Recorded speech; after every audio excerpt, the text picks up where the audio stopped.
has been described as one that can affect their chances at the 2016 elections. Deputy Communications Director of the NPP, patriotic, was asked to proceed on leave, and according to sources from the party's headquarters, some deputy directors of communication have been appointed with immediate effect. This move has been widely criticized by some top brass of the party, including its national vice chair, Freddie Blay.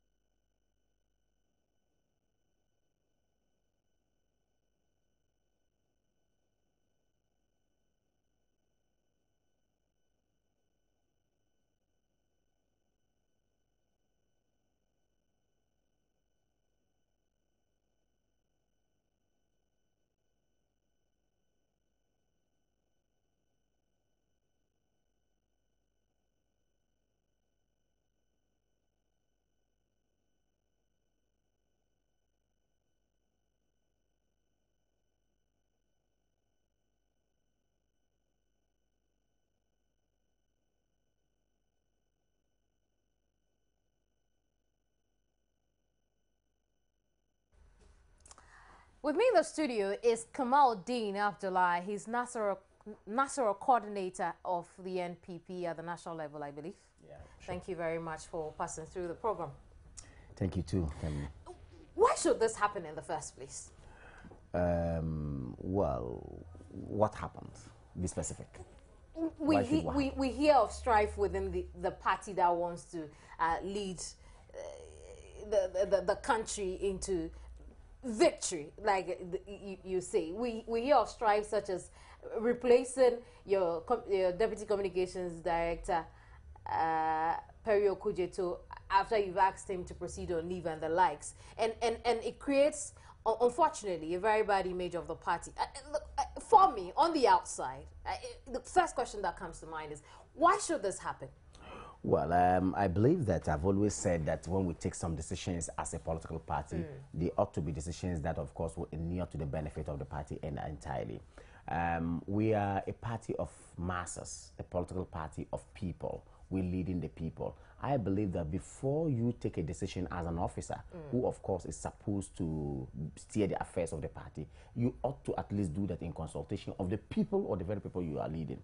In the wisdom of the framers of the party's constitution, which is a guiding principle, we are told which body has a mandate to appoint and which body has a mandate to disappoint or to remove.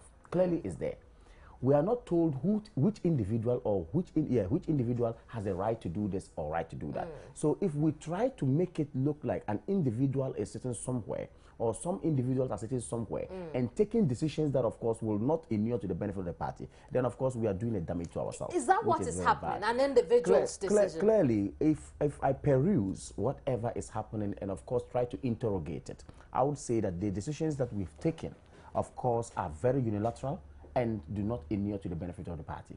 First of all, it is alien to this party to have someone asked to proceed on leave. Okay? In the first place, we have an acting director of communication. That goes to mean that there was a structure that put him in place. Now, have we consulted that structure, that body? Certainly no. I am a member of steering committee. I am a member of NEC, that's National Executive Committee. I am a member of National Council, and I don't remember, okay, when we sat to discuss someone proceeding on leave, and maybe appointment of deputies. And let me ask this simple question. Kemini, if you don't have a director in place, do you think of getting deputies? You don't have a substitute director in place. Why then do you think of getting deputies? You've not appointed your director of communication. You don't have one in place, and you're talking of deputy directors of communication.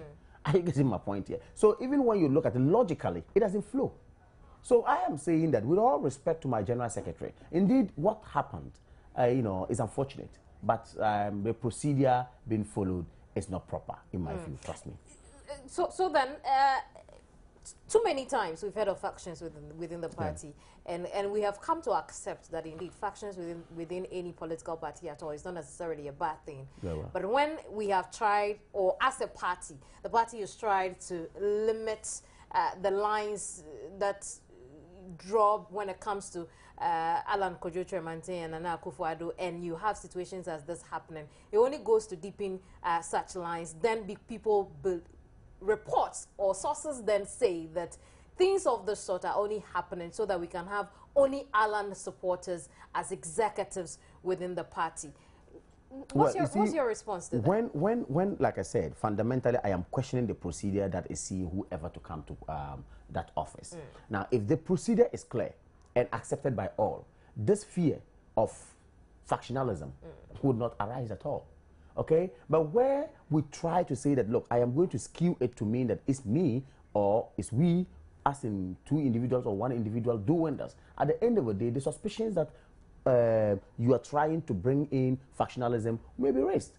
Okay? We are a group of people full of suspicion. We suspect each other and all that. Of course, if at the end of the day, you do things that would not include all or encompass everybody and to get that decision, then of course these suspicions will come up and will go a long way entrenching such factionalism if at all they exist anyway. I just really want to say that going forward, we should try to have everything done in the party with recourse to the constitution of the party, with recourse to the structures in place. Now, I believe that before we became national executives, we all ruled on the fundamental laws of the party to get there. Okay? And some of us, I remember that my general secretary even argued one day there was a proposal to regionalize the election of our officers and all that. I mean, he said, look, this was unconstitutional, and he was very vociferous on that. And in fact, we all bought into it, and the constitution came to play. So if today we want to act contrary to the same constitution that protects us, then what are we doing to ourselves? So I want to say and appeal to everybody that the decision that someone be asked to proceed on leave is not the entire decision of all of us at the NEC. It is not the entire decision of all of us at the steering committee. We've not discussed that. And of course, I do not wish to associate myself with it at all, completely.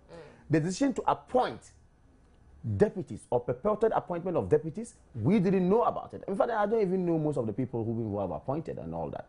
And we seem to have to, we need to look at it going forward and make sure that such personalities are well looked at. Then they go through the mail. But is it not disturbing that for a party that wants to reach the entire country, you cannot manage your own internal matters for those of us on the outside to start reading lines? Yes, into I disagree when you say we cannot manage. In fact, I would not agree because this is not the first time we are hearing I have issues alluded of this sort. I agree. We are human beings. We are bound to be fallible. Okay. And what I would like to say here is that indeed, if issues come like this, first time, yes, that is why we took pain to ensure that internally we try to address some of these things. You didn't hear some of us coming to the media a whole lot to talk about this, except to say that we would actually use the right platform. This time around, this is coming again. But I thought that the channel used to announce this was the media. And of course, it's only proper for us to sit on the media and also explain our position to make sure that people know that we did not even know what happened. Then it boils down to the fact that there was someone who sat somewhere and did something that was very wrong.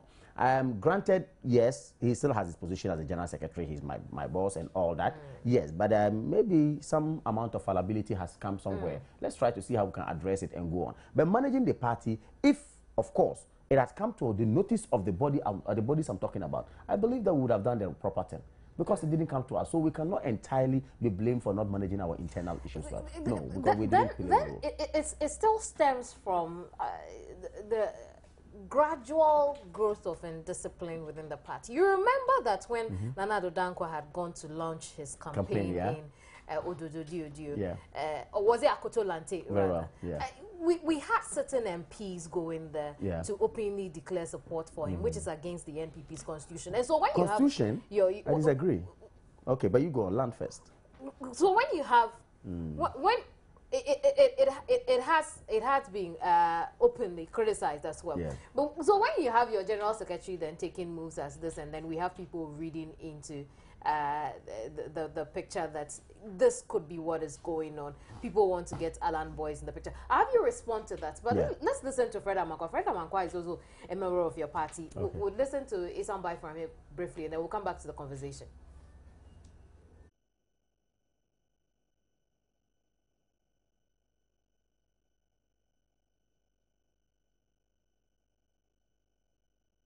It's a party. It's not.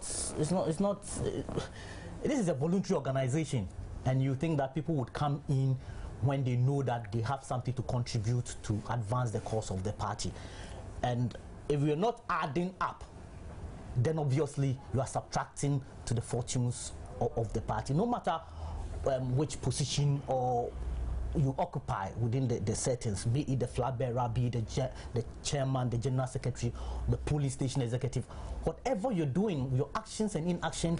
I always say, and sometimes it's now become a cliche, that we should treat ourselves with respect, with decorum, and with circumspection.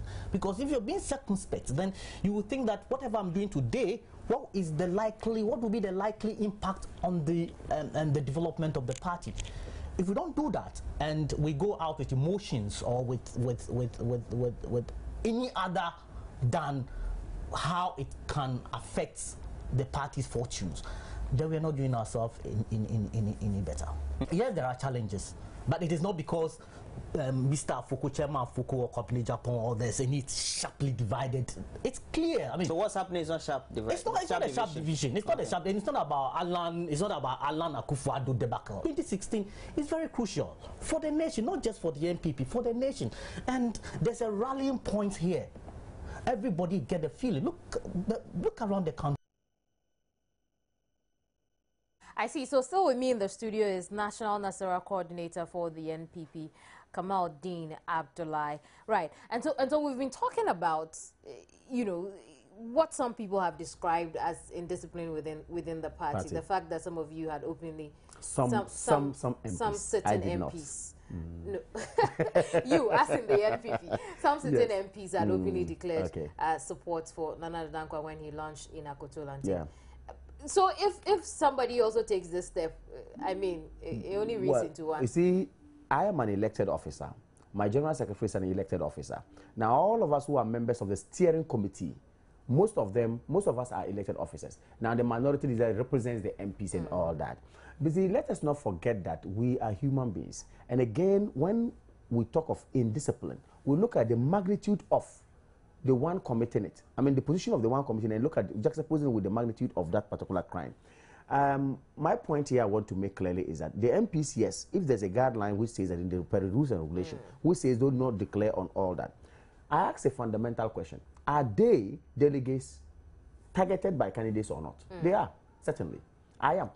Everybody is. Now, if you all call us, or you a candidate call us and say, look, I want to lead your political party to become the flag bearer, this is the day I'm going to launch my campaign, and these are my whatever plans for the party and all this. Then I come, then you speak, and I feel that yes, at the end of the day, I am enthused about what you have done. Then I say, well, I really go for you. I wouldn't call it declaration so be. For me, properly so called, I wouldn't call it declaration as such. Why not? Well, I, as an officer, for instance, why not? Immediate elected officer, I would not do that. Looking at people like MPs, like other delegates out there and whatever, trust me, they are also, but then at the end of the day, the distance is there a bit. Who controls the election like the general secretary? Who organizes the secretariat? Who coordinates the secretariat is the general secretary. You understand? If he comes out, and in fact, he's a referee in this sense, it will be problematic. If I come out, it will be very problematic. But when you have a distance, delegate speaking, please, I'm speaking this on my mind. I'm not trying to say that this is what the party's position is. Basically, this is my opinion. Okay, I don't really see why we should have so much qualms with that, frankly. But it tells us the indiscipline within the party, which unfortunately you haven't addressed for me, because then if people have been able to break regulations, therefore a whole general secretary is supposed to go on to do what is not good. You should ask your general secretary. You should ask your general secretary that. Maybe in addressing this particular issue at the internal level, you should ask your general secretary why he would also break the rules and regulations of the party. I want to find out. I'm not supposed to be asking you questions, but do two wrongs make a right? If we have two wrongs, would that be a right? No, you have paused the rhetoric. And I'm just saying that in dealing with your internal matters, yes, you can pose that question to your general secretary. Perhaps would have some answers in the future, and then we'll talk about them. Okay. But let's move away from the discipline of the party, which you have addressed. Okay. With all of these coming up, the Ghanaian people would want to know if at all the NPP can do anything good for us. What would be your posturing going forward? Yeah, first of all, I want you to find out that to know that we have done it before. We inherited a very checkered economy in 2001. We lifted this country to a pedestal where at least 7.3% growth of the economy was left in the hands of the NDC now by 2009. We did very well without oil actually revenue coming in. Now we give it to them. Look at where they are. They've taken us 6 years down the line. That alone tells you that our competency is not questioned at all. You see, and also when you have an internal sort of rife, you want me to call it, or whatever, strife or whatever you want me to call it, it doesn't go to question your capability in handling the affairs of this country. That's a larger picture. It doesn't at all. These are even for me, these are very trivial issues. Very highly minute, the minutest part of a problem. Really? Because, of course. Really? If you can't manage your home, how do you manage? You can manage your home. It is only when someone refuses. We can manage our home because we have a fundamental law which tells us how to manage the party. It is only when one person refuses to go by the rules and regulations. That is where the problem is. Now, if we hadn't got any law, then someone sits down to do things within his own whims and caprices. That is where we ought to be blamed. But where we have the laws, then I decide to subvert what the law says and do my own thing, then you ought to carry the blame and not the entire party. So to say that the party cannot manage its affairs, of course, I wouldn't have been sitting here condemning an act that is not proper. It then goes to mean that the party itself is fundamentally rooted, is well firm, and it has the laws that we need to follow and get it well managed and moved. Now, if we don't do this, that's where we have a problem. But at least an individual cannot let all of us be. And so when the rules and regulations were broken at the launch of Nana Addo Dankwa's campaign, did the party do anything about it? Well, these are issues that are still hanging. I see. And that's not the focus of our discussion. I don't want us to dwell on it. I agree. There are issues that are hanging. The party is here to deal with very it. well. Let's talk about this one. This one that is at hand. Very good. What are we going to see happen? Going forward, I want to say it's unfortunate that it's gotten this far. It's unfortunate that we all have to speak to the media. I mean, speak to the media on this issue and all that. We have our internal structures. We're still using both. However, we are not questioned, or we cannot be questioned, because the very channel or vehicle used to create this problem is the same channel we're trying to use to clarify the air and let people understand that it's not the position of the entire members of the executives, okay, that this should happen or that should happen. That is why we are on the media talking about it. But then we've taken a lot of steps to meet and ensure that some of these issues will be well addressed and then discussed. Then going forward, I believe that we'll patch our differences and move on. I see. We look forward to that. Thank you very much, Thank Kamal. you, Sue. Kamaldeen Abdullahi is National Nasara Coordinator with the New Patriotic Party. I'll be right back.